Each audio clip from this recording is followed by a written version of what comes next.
Morning guys, I hope আপনারা সবাই ভালো আছেন। আমিও ভালো আছি। আমি আবারও ওয়েলকাম জানাচ্ছি আমার আর একটা নতুন ব্লগে। আশা করছি আপনারা সবাই আমার পাশে থাকবেন। সকালের টাইমটা যেমন ব্যস্ততার মধ্যে কাটে, তেমন যদি আমরা একটু ধৈর্য ধরে আর গুছিয়ে কাজ করে নিই, তাহলে সারাদিনটা অনেকটা হালকা লাগে।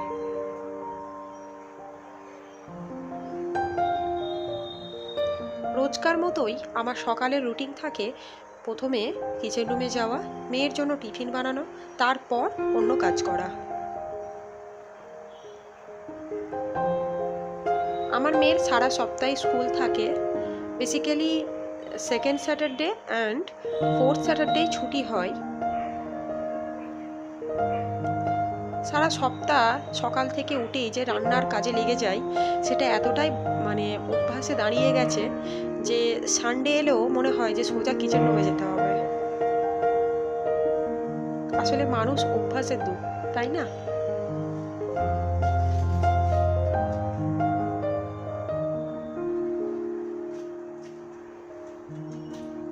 আমার সমস্ত ভিডিওতে দেখবেন আমার ঘরের কাজকর্ম, ক্লিনিং, রান্না করা, এগুলোই। আসলে আমি নর্মাল হাউসওয়াইফ, সেই জন্য একটা হাউসওয়াইফের বাড়ির ভেতরে ক্লিন করা, পরিষ্কার করা, চারিদিকের মেনটেন করা, রান্না করা, এগুলোই থাকে।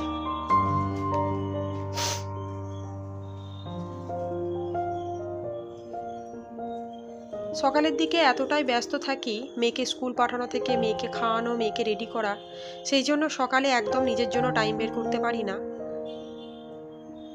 মেয়ে যখন স্কুল চলে যায়, তারপরেই আমি আমার জন্য একটু টাইম বের করি।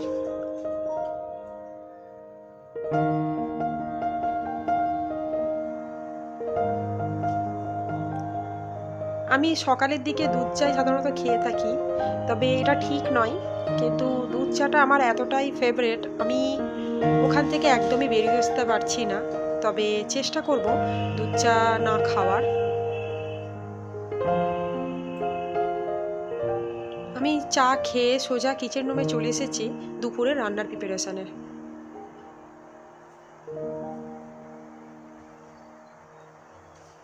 আজকে সেই রকম কোনো রান্নাবান্না নেই, খুব সিম্পলি রেসিপি থাকবে। আজ আমি ডিম আলুর ঝোল করব আর বেগুন ভাজা করব। আমার মেয়ে অন্যদের থেকে একদম আলাদা, কারণ সবার ডিম যেখানে খুব পছন্দের খাবার, আর আমার মেয়ে ডিম খেতে ভালোবাসে না। ওকে ছোটোবেলা থেকেই আমি ডিম খাওয়াতে পারি না।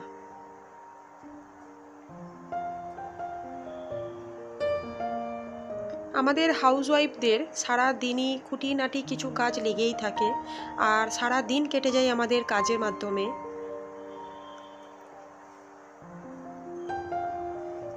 আমি এই ভিডিওতে চেষ্টা করেছি আমার সারা দিনের কাজগুলোকে একটু একটু করে আপনাদের দেখানোর।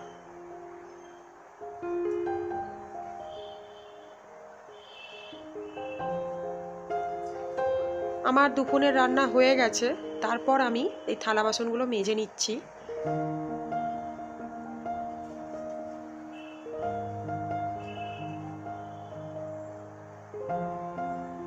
আমি প্রত্যেক দিনই দুপুরে রান্নাবান্না করার পর থালা বাসন মেজেই মোটামুটি গ্যাসের সেলফ, গ্যাস ওভেন সবটা মুছে নিই। এর ফলে কিচেনটা আমার পরিষ্কার থাকে।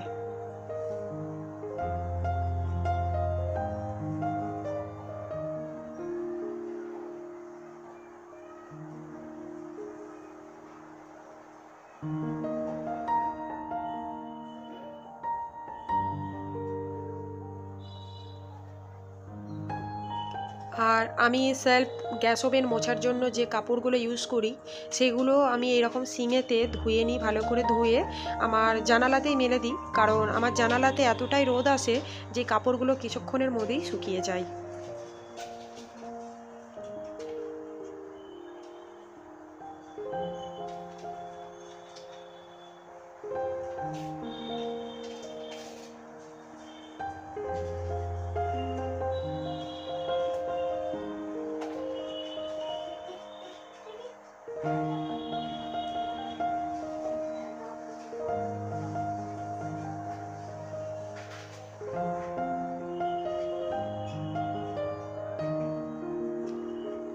কিচেন রুম পরিষ্কার করে থালা বাসন মেজে আমি সোজা রুমে চলে এসেছি রুমটা ক্লিন করার জন্য।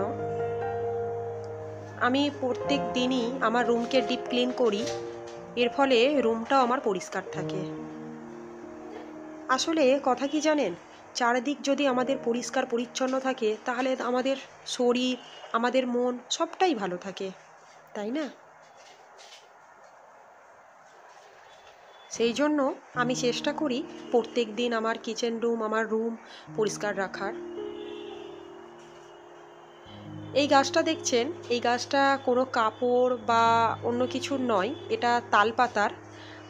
আসলে আমি যখন হস্তশিল্প মেলায় গেছিলাম কলকাতায়, তখন আমি ওখান থেকে কিনেছিলাম।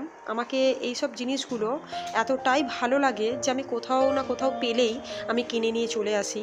আমার পাশ বেড টেবিলেও আর একটা ছোট ফুলদানি আছে, মানে ফুলের পট আছে, সেটাতে বাক্স বাদাম, মেহগিনি ফল, শুকনো আমড়া, আখরোট এইসব দিয়ে বানানো, এই আর কি। তো ঘর ক্লিনিং করে ঘর মুছে নিয়েছিলাম, তারপর স্নান করে আমার মেয়েও স্কুল থেকে চলে এসেছিল, মা মেয়ে খেয়ে নিয়েছিলাম। আর আমার হাজব্যান্ড, আমি আগেও বলেছি আমার হাজব্যান্ড দুপুরবেলায় খায় না, তো খাওয়া দাওয়ার পর আমি একটু থালা বাসনগুলো মেজে নিয়েছি। আর আজকে একটু বেরোচ্ছি, কারণ আজকে স্যাটারডে আর আমার মেয়ের বিকালে টিউশন নেই, তো সেই জন্যে একটু বেরোনোর প্রোগ্রাম করলাম। আমি বিকালে গাছগুলোতে জল দিয়ে নিচ্ছি। আমি সকালবেলায় জল দিলে, আমি আগেও বলেছি, বিকালে দিই না। আর বিকালে দিলে মানে যেদিন সকালে দেয়া থাকে না সেদিন বিকালে দিই, কারণ অ্যালোভেরা গাছ বা আমার মানি প্ল্যান্ট আর ইনডোর প্ল্যান্ট এগুলোতে মানে রোজকার জল দেয়া লাগে না, এগুলো খুব অল্প জলেতেই এগুলো ভালো থাকে। এখন প্রায় সন্ধে হতে চলেছে, সেই জন্য জানালাগুলো বন্ধ করে দিচ্ছি, কারণ এখন যাচ্ছি আর আস্তে আস্তে প্রায় রাত হয়ে যাবে, তো সেই জন্যই জানালা ফালাগুলো বন্ধ করে দিচ্ছি। এখন শীতটা একটু কমে গেছে, কিন্তু আমাদের মানে পাশে এরকম একটু গার্বেজ এরিয়া আছে, তো এত মশা আসে না, মানে যদি সন্ধ্যের আগে মুহূর্ত পর্যন্ত যদি জানালা না বন্ধ হয়, মোটামুটি মশাই তো উড়িয়ে নিয়ে যাওয়ার ফিকির হয়ে যায়। তো জানালাগুলো বন্ধ করে দেওয়ার পর আমি একটু বিছানাটা ঝেড়ে নিলাম। তো আমার মেয়েকে আমি রেডি করিয়ে দিয়েছি, কিন্তু সে মোটামুটি আয়নার সামনে দাঁড়িয়ে নানা রকমের মানে কি বলবো অ্যাক্টিং করছে। তো ওর ওগুলো মানে খুব একটা ব্যাপার, মানে পছন্দের ব্যাপার, যে ও যখনই রেডি হয় কোথায় যাওয়ার আগে, তার আগে একটা পারফরমেন্স দিয়ে দেয় আয়নার সামনে। যাই হোক, তো সেখান থেকে আমরা টোটো করে আমাদের ফ্যাক্টরিতে যাচ্ছি। এখান থেকে বেশিক্ষণ নয়, 5-7 মিনিটের জায়গা। তো ও দেখেই ওর পাপার সঙ্গে ঢুকে বেরিয়ে যাচ্ছে, আমি পেছন থেকে ভিডিও করছিলাম। তো ওখানে 1 ঘন্টা থাকার পর আমি চলে এসেছি। আর অল্প স্বল্প বাজার করেছিলাম, সেরকম কিছু না। আসলে আমাদের ফ্যাক্টরি তো অনেক ধনেপাতা লাগানো আছে, কিন্তু সন্ধে হয়ে গেছিলো, সেই জন্য আর গাছে হাত দিইনি। তো ধনেপাতা কিনেছি, আর টমেটো কিনেছি, আর একটা ফুলকপি কিনেছি, কারণ অনেক দিন ধরে ফুলকপি খেতে ইচ্ছা করছিল। তো আগে আমার কিচেন টিস্যুটা ছিল, মানে আগে 2-4 দিন আগে শেষ হয়ে গেছে। তো এই ধনেপাতাগুলো কোনো কন্টেইনারে প্রথমে কিচেন টিস্যু দিয়ে তারপর ধনেপাতা রাখলে সেগুলো খুব ভালো থাকে, কিন্তু আমার কাছে যেহেতু কন্টেইনার শেষ, কিচেন টিস্যু শেষ, আর খবর কাগজও নেই, তো সেই জন্য আমি এইরকমই কন্টেইনারে করে রাখলাম। আর কাঁচা লঙ্কার বোটাগুলো ছাড়িয়ে নিয়েছি, ছাড়িয়েই কন্টেইনারে রাখি। এর ফলে কাঁচা লঙ্কাগুলো আমার অনেক দিনে সুরক্ষিত থাকে, মানে পচে না, কারণ বোটা থাকলে সেটা কিছুদিনের মধ্যেই পচে যায়। আর আমি বাইরে থেকে আজকে সিঙ্গারা কিনে এনেছিলাম, তো তারপর সিঙ্গারা চা খেয়ে কিচেন রুমে চলে এসেছি। এখন ঠিক 8টা বাজে। এসে আমি ওই থালা বাসনগুলো মেজে নিচ্ছি, এরপর আমি রুটি করে নেব।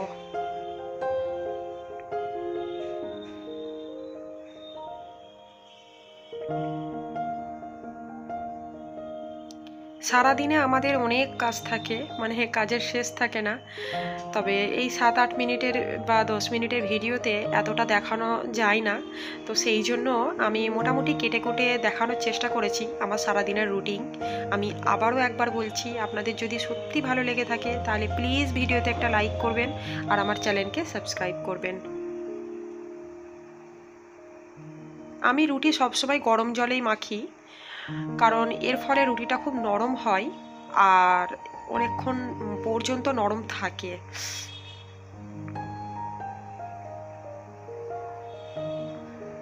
আমার মেয়ে ভাতের থেকে রুটি খেতে ভীষণ ভালোবাসে। কোনোদিন রাত্রিরে যদি আমি ভাত করি, ও দেখেই ঘাবড়ে যায়, ও কান্নাকাটি করে, কারণ ওর কাছে মানে প্রত্যেক দিন রুটি দরকার হয়। তো যাই হোক, আমার ওবেলার তরকারি ছিল, আর রাত্রিরে এবেলা আমি ডিমের এরকম ভুর্জি করে নিচ্ছি।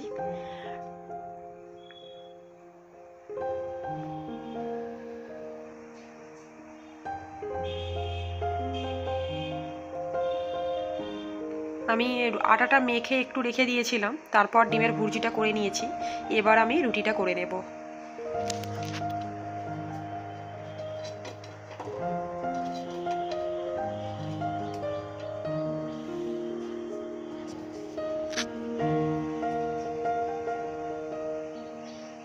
আমার হাজবেন্ড একটু দেরিতে আসে, সেই জন্য আমি আমার মেয়েকে রুটিটা করে তুরন্ত খাইয়ে দেব, আর আমার হাজবেন্ডেরটা আমি হটপটে রেখে দেব।